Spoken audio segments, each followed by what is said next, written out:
Hello students, आज हम chapter 4 exercise 4.6 करने जा रहे हैं। 4.6 एक्सरसाइज में जिन जिन इंट्रो का यूज होता है वो आज हम डिस्कस करेंगे कि उसके लिए क्या क्या चीजों का यूज होता है। तो एक्सरसाइज 4.6 में है बच्चे solution of system using inverse of matrix. हमें अब सॉल्यूशन फाइंड आउट करना है और किसका यूज करते हुए, इनवर्स ऑफ मैट्रिक्स का।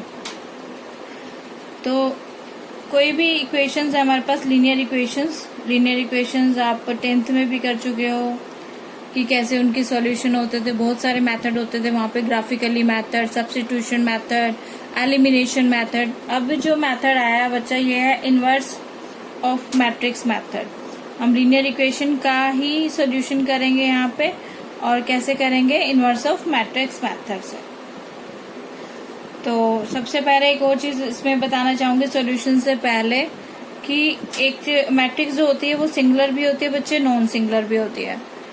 ए matrix is singular if determinant of A is equal to 0। Simple है बिल्कुल। एक मैट्रिक्स जो है वो सिंगुलर होगी when determinant of A is equal to 0, और नॉन सिंगुलर होगी when determinant of A is not equal to 0। ठीक है, ये चीजें याद रखनी है आपको कि सिंगुलर कब होती है, जब डिटर्मिनेंट ऑफ ए इज 0, और नॉन सिंगुलर कब होती है, when determinant of A is not equal to 0। Okay, now solution पे चलते हैं हम लोग। सॉल्यूशन क्या होता है किसी भी लीनियर इक्वेशन का। लीनियर इक्वेशन में आपके पास किस तरह से गिवन होगी, ax is equal to B, ax is equal to B. वहां से हम कैसे फाइंड आउट करेंगे x की value, that is a inverse b। किस तरह से होगा बच्चे, आपके पास इक्वेशन दे रखी होगी x plus Y is equal to 3, 2x minus 3y is equal to 1, like this. ये आपके पास दो क्या है, लीनियर इक्वेशंस है। इन लीनियर इक्वेशन से हम ax is equal to b में इसको रिप्रेजेंट करेंगे कैसे। a की वैल्यू हो जाएगी बच्चे, जो x और y के कोफिशिएंट हैं वो 1, 1, 2 माइनस 3।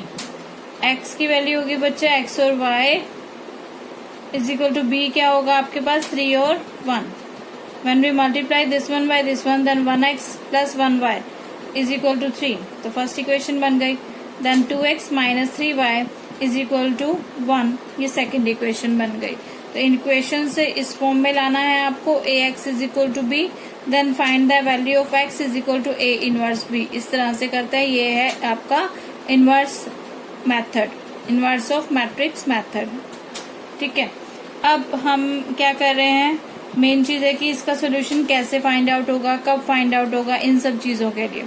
तो सबसे पहले तो हमें ये चेक करना है कि a इनवर्स फाइंड आउट हो सकता है या नहीं हो सकता। a इनवर्स फाइंड आउट होगा तभी तो सॉल्यूशन निकलेगा।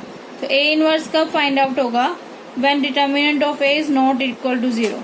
अगर determinant of a is equal to 0 हो गया, अच्छा बताइए a इनवर्स का मैंने क्या मेथड बताया था आपको, inverse of a is adjoint of a upon determinant of a। Last exercise में हमने ये किया था कि एडजॉइंट ऑफ a अपॉन में determinant of a inverse. If this will be 0, अगर ये 0 हो जाता है तो इसको हम डिफाइन ही नहीं कर पाएंगे। तो that's why it must not be equal to 0। तो फर्स्ट हमारा क्या होना चाहिए कि मैट्रिक्स कैसी होनी चाहिए, नॉन सिंगुलर मैट्रिक्स होनी चाहिए। फर्स्टली हमने ये चेक करना है कि this is a non singular matrix. ठीक है, फिर उसके बाद कि वो कंसिस्टेंट है, इनकंसिस्टेंट है, उसके सॉल्यूशन फाइंड आउट होते हैं या नहीं होते हैं, तो इसके बारे में डिस्कस कर रहे हैं हम यहाँ पे। जब हम क्वेश्चंस करेंगे तो हमें थोड़ा ज्यादा अच्छे से समझ आएगा। फर्स्टली हम क्या निकालेंगे, if determinant of A, if determinant of A is not equal to 0, then the system of equation is consistent and has unique solution. तो सिस्टम जो होगा इक्वेशंस का कैसा होगा, कंसिस्टेंट होगा और यूनिक सॉल्यूशन होगा। ठीक है, एक सॉल्यूशन आपका फाइंड आउट हो सकता है, ए इनवर्स आप फाइंड आउट कर लेंगे और उसके बाद उसका सॉल्यूशन फाइंड आउट हो जाएगा। फिर सेकंड केस है कि हो सकता है ए डिटर्मिनेंट इक्वल टू 0 आ जाए, ए डिटर्मिनेंट इक्वल टू 0 आ जाए।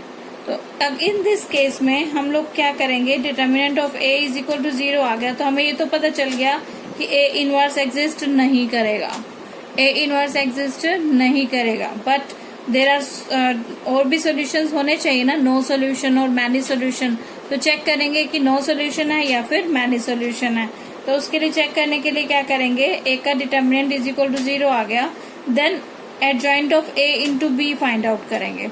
Adjoint of A into B, अगर वो बी 0 के इक्वल नहीं आया, if determinant of a is equal to 0 and adjoint of a into b is not equal to 0, then there exists no solution। तो कैसा solution होगा, that is the sign of there exist, then there exists no solution। तो कोई भी solution नहीं होगा। और कैसी होंगी equations, inconsistent।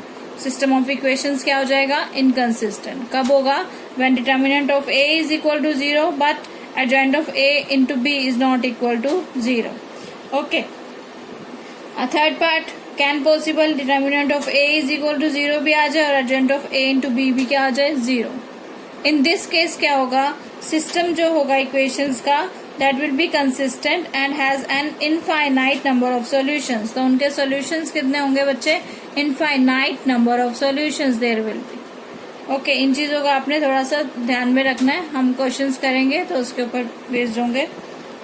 Next case is, एक ऐसा केस भी आ सकता है व्हेन बी की वैल्यू क्या आ जाए, 0 0 0, व्हेन ए की वैल्यू क्या आ जाए, बी की वैल्यू क्या आ जाए, 0 0 0।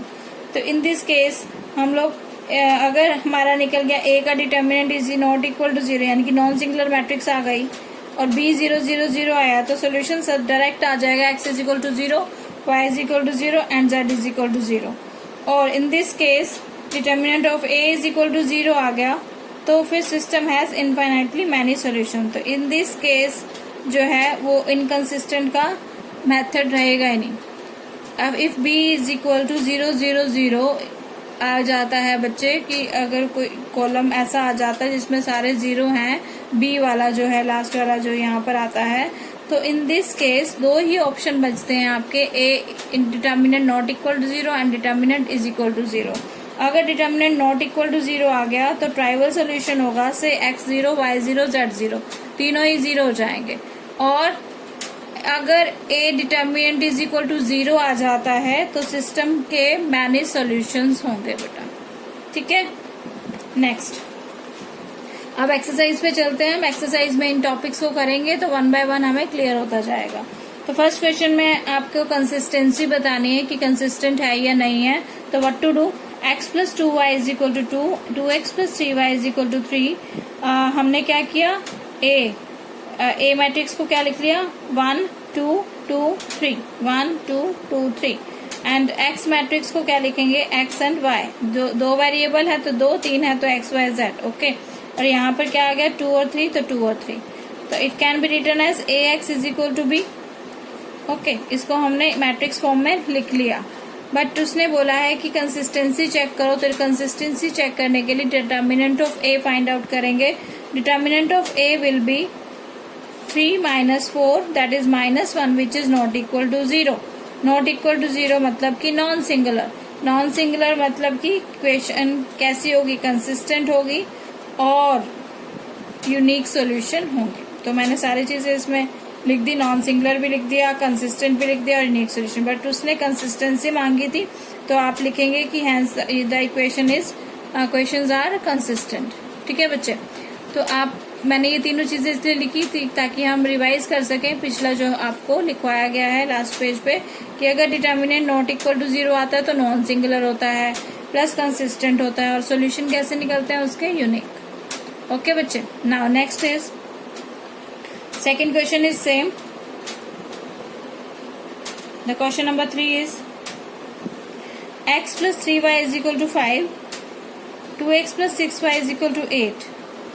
Similarly करेंगे ये 1 3 2 6 and here x y 5 8 ax is equal to b. Okay, now determinant of a find out करेंगे। determinant of a will be 6 minus 6 is equal to 0।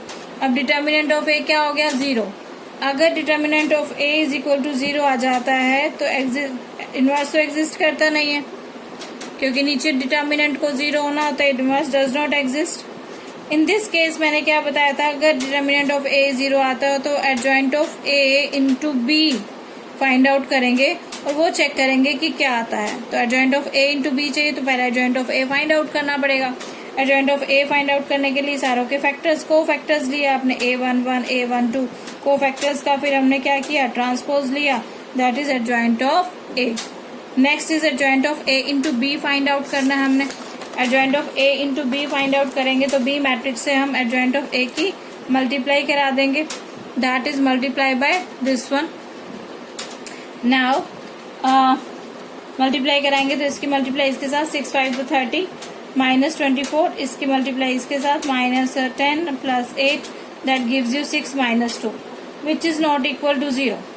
0 के इक्वल तो नहीं आया ये, ठीक है। दो केस थे ना कि adjoint of A dot B जो होगा हो सकता है वो 0 के इक्वल आएगा और हो सकता है नॉट इक्वल टू 0 आएगा। Adjoint of A into B can possible ये और ये, तो ये इस केस में क्या था इनफाइनाइट मैनी सोल्यूशन थे और इस केस में क्या था नो सोल्यूशन, ठीक है। तो इस केस में नो सोल्यूशन है तो hence equations are inconsistent with no solution. तो इक्वेशन कैसी है इनकंसिस्टेंट है और नो सोल्यूशन है। तो इस तरह से हमने इक्वेशंस के बारे में बताना है बच्चे। Okay, now the question number 4 is examine the consistency of the following system of the equation. Same है बट यहाँ पर 3 ऑर्डर की आपके पास मैट्रिक्स बनेगी, तो थोड़ा सा चेंज इसलिए आ गया, इसलिए किया वो आपके सामने ये x plus Y plus Z is equal to 1, 2x plus 3y plus 2z is equal to 2, ax plus ay plus 2az is equal to 4। We can take common a from here and go, यहाँ पर इसके नीचे लगा सकते हैं, divide कर सकते हैं, यहाँ से मल्टीप्लाई होके a कॉमन आएगा, वो कॉमन यहाँ पर आके क्या हो जाएगा डिवाइड हो जाएगा। तो x plus Y plus Z is equal to 1, 2x plus 3y plus 2z is equal to 2 and x plus y plus 2z is equal to 4 upon a। Okay, now फिर से भाई हम ax is equal to b बनाएंगे तो a की value क्या हो जाती है, x के कोफिशिएंट सारे के सारे हमने यहाँ लिख दिए। यहाँ पर अब x y z 3 है तो x y z, ओके, यहाँ पर 1 2 एंड 4 बाय a, ये b हो गए, ये a ये x और ये b। Now find the determinant of a। Determinant of a find out किया हमने फर्स्ट रो से किया, 3 आ गया which is not equal to 0। अगर 0 के इक्वल नहीं आता है तो कंसिस्टेंट होंगे और कैसा होगा unique solution. Okay, now question number 4 done. Question number 5 is 3x minus Y minus 2z is equal to 2, 2y minus z is equal to -1, 3x minus 5y is equal to 3। फिर से ax is equal to b में put करेंगे, a की value, x की value, b की value. हर एक question में बताने की जरूरत तो नहीं है, a कैसे फाइंड आउट करेंगे, x कैसे फाइंड आउट करेंगे और b कैसे फाइंड आउट करेंगे। Then determinant of a, determinant of a हमने फाइंड आउट किया, दैट बिकम्स 0। 0 आ गया तो सिंगुलर मैट्रिक्स हो गई, ठीक है। तो उसने ये बोला है कि बताइए कि कंसिस्टेंट है या फिर नहीं है, तो उसके लिए हमें क्या चेक करना पड़ेगा, adjoint of a into B. Adjoint of a into B check करना पड़ेगा, तो उसके लिए कोफैक्टर्स निकाले, ट्रांसपोज किया, एडजॉइंट ऑफ a निकाला और then adjoint of a into B find out किया। Adjoint of a into B find out किया, ये आया हमारे पास which is also not equal to 0, ये भी 0 के बराबर नहीं है। अगर ये 0 के इक्वल नहीं आता बच्चे तो कैसा होता है नो सॉल्यूशंस तो और इनकंसिस्टेंट, दस the solution of given system of the equations is inconsistent. System कैसा हो गया इक्वेशंस का, इनकंसिस्टेंट। ओके, तो यहाँ से ऐसे हमें पता चलेगा कि कंसिस्टेंट है या फिर इनकंसिस्टेंट है, वो आपसे पूछ सकता है 2 मार्क्स के क्वेश्चन में। Next question number 7 is solve equations using matrix method. Solve the equations using matrix method. तो ये इक्वेशंस दे दी, अब कहते हैं इसको सोल्व भी कीजिए। सोल्व का मतलब x और y की वैल्यू फाइंड आउट कीजिए। तो x और y की वैल्यू फाइंड आउट करने के लिए सेम प्रोसीजर स्टार्ट करेंगे हम लोग। पहले a, x और b, फिर डिटर्मिनेंट ऑफ a। अगर determinant of a is not equal to 0 आया तभी हम इसकी वैल्यू x और y को फाइंड आउट कर सकते हैं, अदरवाइज नहीं कर सकते। ओके बच्चे, तो ये कितना आ गया, 1 आ गया which is not equal to 0, so a is non singular, therefore its inverse exist. Inverse exist करेगा और सिस्टम कैसा होगा, कंसिस्टेंट होगा, क्योंकि नॉट इक्वल टू 0 है, और यूनिक सॉल्यूशन होंगे। तो यूनिक सॉल्यूशन होंगे, सोल्व करना है। कैसे सोल्व करते हैं बच्चे, ध्यान दीजिए। हमने यहाँ पर क्या लिखा था, ax is equal to b, A X is equal to B, दोनों तरफ ए इनवर्स से मल्टीप्लाई करा देते हैं, यहाँ पर भी और यहाँ पर भी, ठीक है। ए इनवर्स से ए की मल्टीप्लाई होगी तो आइडेंटिटी मैट्रिक्स बन जाएगी बच्चे। तो I into X is equal to A inverse B, I into X वापिस क्या आ जाएगा, एक्स ए इनवर्स बी, मतलब हमें क्या चाहिए, ए इनवर्स और बी। ए इनवर्स पहले फाइंड आउट करेंगे और उसकी मल्टीप्लाई बी से करेंगे, then get X. So A inverse find out करने के लिए हमें क्या चाहिए, adjoint of A upon determinant of A. A inverse किसके इक्वल होता है, adjoint of A upon determinant of A. तो adjoint of A find out करेंगे, डिटर्मिनेंट ऑफ ए तो हमने फाइंड आउट कर लिया। Adjoint of A find out करने के लिए सबके कोफैक्टर्स फाइंड आउट करेंगे, उसका ट्रांसपोज लेंगे, ये आ गया हमारे पास adjoint of A. Now A inverse will be adjoint of A upon determinant of A. Adjoint of A determinant of A 1 ही है तो सेम रहेगा, no change. Okay, then X is equal to A inverse B. A inverse की value ये, एट B की value हमने वहां से ली थी 4 और 5, तो इसकी मल्टीप्लाई इसके साथ ये आ गया और इसकी मल्टीप्लाई इसके साथ यहाँ आ गया, that is 2 and -3 which is equal to X और वाई। तो एक्स की वैल्यू 2 आ गई बच्चे और वाई की वैल्यू -3। इस तरह से इसके सॉल्यूशन हम करेंगे, लीनियर इक्वेशंस के सॉल्यूशंस। ओके बच्चे, नाउ क्वेश्चन नंबर 12 इज, ये 2x2 मैट्रिक्स थी और ये 3x3 का हम ऐसा ही सेम क्वेश्चन कर रहे हैं। सोल्व द फॉलोइंग यूजिंग, बाकी सेम है ऐसे ही 2x2 के मिलेंगे या फिर 3x3 के मिलेंगे। 2x2 का भी एक कर दिया, 3x3 का भी एक कर दिया ताकि आपको मुश्किल ना हो करने में। तो सारे question same same as it is करना, यानी कि टाइम वेस्ट करना आपका भी और अपना भी, ठीक है। बट आपको प्रैक्टिस जरूर करनी है, तो वीडियो ज्यादा से ज्यादा मैं चाहती हूँ कि कम से कम वीडियो आपको देखनी पड़े और आप ज्यादा से ज्यादा काम कर सकें। तो इस अच्छे से आपको समझाया जा रहा है, इसीलिए क्वेश्चन नंबर 12 में solve the following using matrix method. अब x minus Y plus Z is equal to 4 है बच्चे, 2x plus Y minus 3z is equal to 0, x plus Y plus Z is equal to 2। ये तीन आपके पास क्या है, equations है, equation number 1, 2 और 3। तो तीनों को सोल्व करना है, यानी कि हमें एक्स वाई जेड की वैल्यू फाइंड आउट करनी है। a इज इक्वल टू कितना हो जाएगा बच्चे, 1 -1 1, 2 1 -3 1 1 1, ये हो गया। फिर x की वैल्यू क्या हो जाएगी, X Y Z, and b की वैल्यू क्या हो जाएगी 4 0 2। Okay, then find the determinant of a। Determinant of a find out किया which is equal to 10, not equal to 0 मतलब unique solution. Non singular matrix है, ए इनवर्स एग्जिस्ट करता है और सॉल्यूशन कैसे होंगे इसके, यूनिक, ठीक है। तो उसको सोल्व करेंगे कैसे, चेक करते हैं। The given system is consistent and has a unique solution given by x is equal to A inverse b। Okay, A X is equal to B है, तो आप डायरेक्ट वो ना करके कि ए इनवर्स से मल्टीप्लाई किया हर स्टेप में, तो मैंने क्या लिख दिया direct, x is equal to A inverse B. Okay, A inverse find out करने के लिए adjoint of A find out करना पड़ेगा, उसके लिए कोफैक्टर्स लिए, adjoint of A that is cofactors का transpose, that is adjoint of A upon determinant of A is equal to A inverse. A inverse की वैल्यू फाइंड आउट की हमने। After then x is equal to A inverse B, then A inverse into B, इसकी multiply इससे की तो first row first column, फिर second row first column, third row first column, ये तीनों की मल्टीप्लाई हो गई यहाँ पे, दैट इज 20 -10 10 और यहाँ पर 1/10, तो that gives you 2 -1 and 1, hence x is equal to 2, y is equal to -1 and z is equal to 1, that is your answer. I hope that's clear. फिर भी कोई प्रॉब्लम आती है बच्चे तो कमेंट बॉक्स में आप इसको डाल सकते हैं। Okay, now we will do question number 16। Question number 16 is problem sum. In this question हमें इक्वेशंस खुद बनानी होंगी। आपको एक स्टेटमेंट गिवन है, द कोस्ट बट इजी है स्टेटमेंट, आप इजीली बना लेंगे, कोई मुश्किल नहीं आएगी आपको इसमें बनाने में।